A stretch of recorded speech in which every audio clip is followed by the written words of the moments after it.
Hey friends, welcome back to another video. Thanks so much for tuning in. If you didn't see the last video I posted earlier this week, it's kind of episode 1 of this fitness journey, and posted on Instagram if I should document it and just kind of share my story and the journey, and everyone voted yes, so I've started it, and this is now episode 2. So if you didn't watch episode 1, I'll link it up here or here somewhere. You'll be able to check it out. But for this one, I wanted to show you another workout and just give you a little bit more insight into some of the things that we do. And there were 2 things that I mentioned that were really important to me when getting started with kind of like a commitment towards a fitness goal or weight loss goal or something like that. And one of them was just getting started, and that was what the last video was all about. And the other thing I mentioned was knowing your why. And knowing your why is probably the most important part throughout the entire journey. I think it's kind of the underlying thing. There's a lot of like really important things to keep in mind. Achieving a fitness goal or losing weight really comes down to being incredibly consistent and disciplined over time. But outside of like that more practical advice, knowing your why is really important, because one, getting started is just kind of just get started, and you can do that, and you can do that without knowing your why. So that's why I talked about it in the last video. But knowing your why is what will get you through those times that you don't want to go out to the gym, or you don't want to eat healthy, or you're going out with friends or coworkers or whatever, and all the best foods in the world are there that you shouldn't be eating or can't afford to eat without getting off track. And knowing your why is going to be the thing that gets you through all of that. So what that means, if you've never really heard that, like, it's just, what is the reason that is motivating you? One thing that I've found is that it can't come from anyone else. It can't be because someone else wants you to, someone else is trying to motivate you or encourage you. It has to be something that's internal, and it can definitely change over time.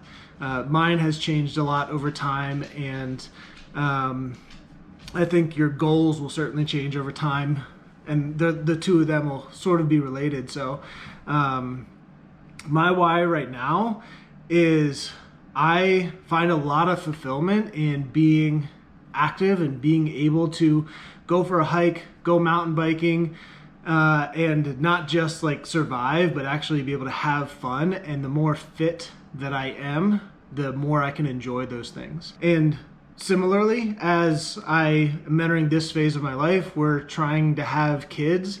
And as I think about having kids and being able to play with them and show them all the things that I love, I want to be in great shape so that I can do that and do those things well. And when I look at families, the dads who are doing that really inspire me. And since I've been both really overweight and in really good shape, I've kind of seen both sides of it, and it makes it really interesting because it's not just about your blood levels or your certain measures of health, because as you get older, things will start to change.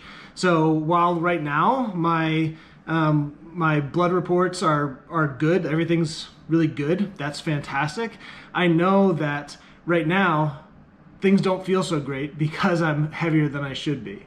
And when I was more fit and lighter, I felt really good physically and was able to recover better. And when I'm heavier, things just don't feel as good. I don't have as much energy throughout the day. I don't recover as well. My back or hips hurt a little bit more simply because of the weight, not just because of maybe I went mountain biking for too long, something like that. So that's my why. That's really motivating me right now to focus on losing weight while I don't have too many distractions in my life. So that's a little bit about my why, and a little advice for if you find yourself in a similar position and you're wanting to lose weight, you're wanting to achieve some kind of goal, you're wanting to gain weight, whatever that might be. Having a strong understanding of your why, your reason for everything, will go a long way. So, all right, let's go work out.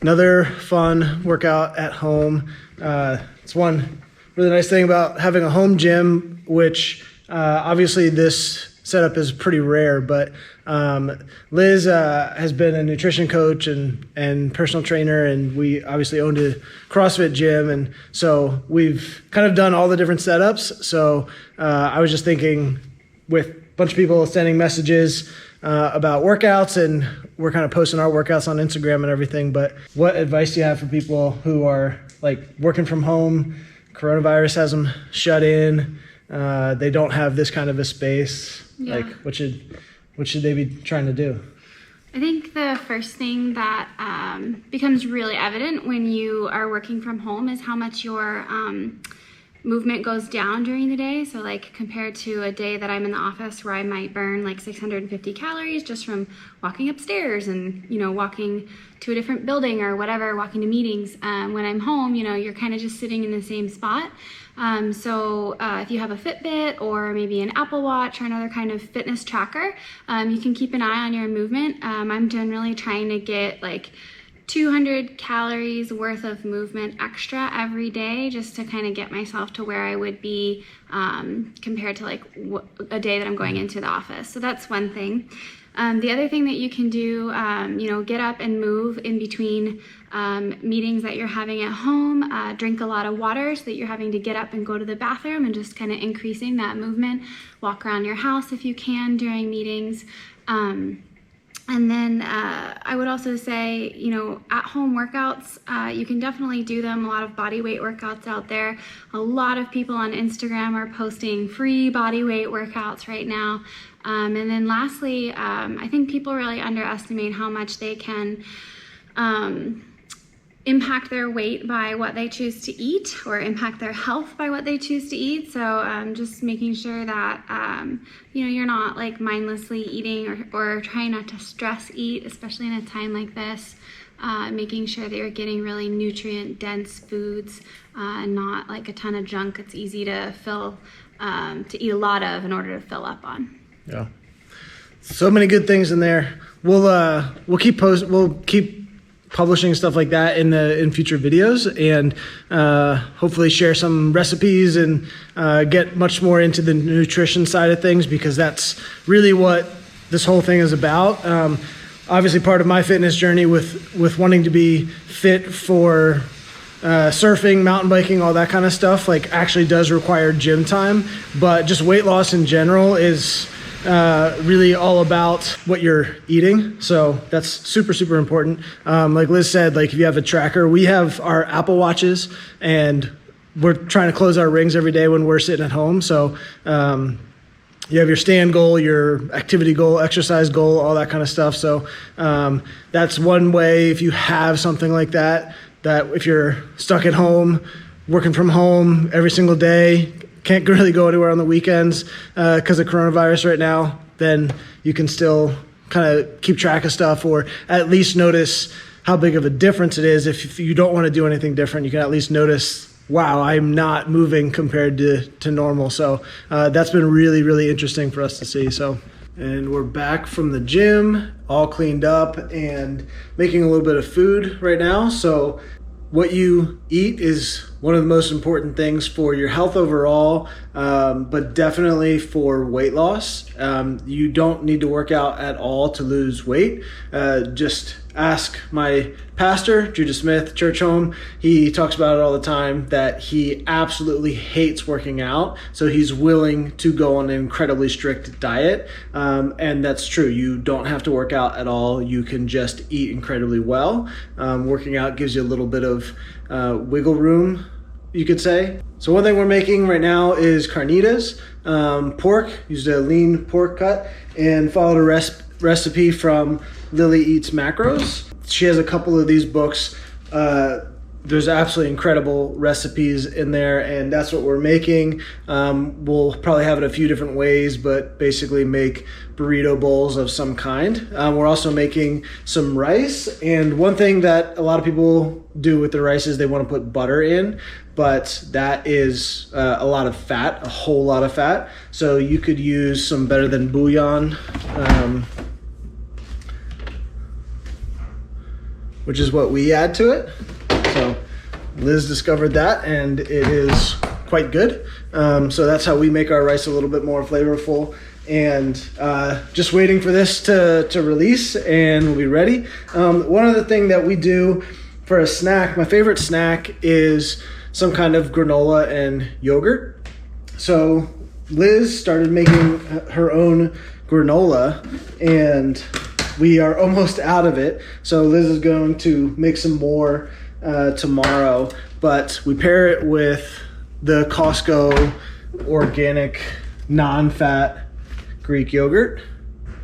And we stocked up on this from Costco because a couple of times that we went during this whole coronavirus outbreak, they were out, and then we went and they had it, so we stocked up on it, and we go through it pretty fast anyway.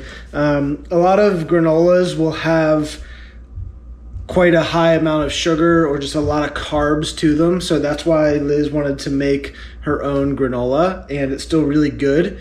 And this way we can actually control the macros. I actually like getting something very similar at Five Stones Coffee, which is a local coffee shop here, and they make a Greek bowl, and it's a homemade granola with non-fat Greek yogurt. And the granola is a variable. You don't really know exactly what that is like. You can kind of estimate if you go into MyFitnessPal or something like that and just find the worst granola, then you could at least estimate that. They add some kind of seasonal fruit to the top, and there's probably a little bit of sugar in there depending on what the fruit is. So you could ask them to hold that, or if you have the carbs that you can handle eating that much, then it tastes amazing, obviously. And then you could add honey to it to sweeten it if you can handle the extra calories of honey, or you could use stevia powder or stevia liquid. So we use a stevia liquid.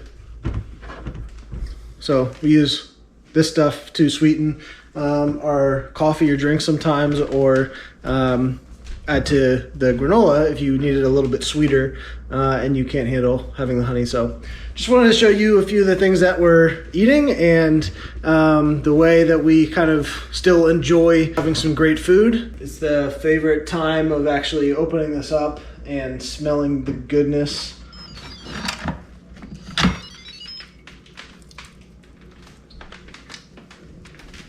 So you can make this in the slow cooker as well, and we've had it both ways, slow cooker and Instapot, and both are fantastic.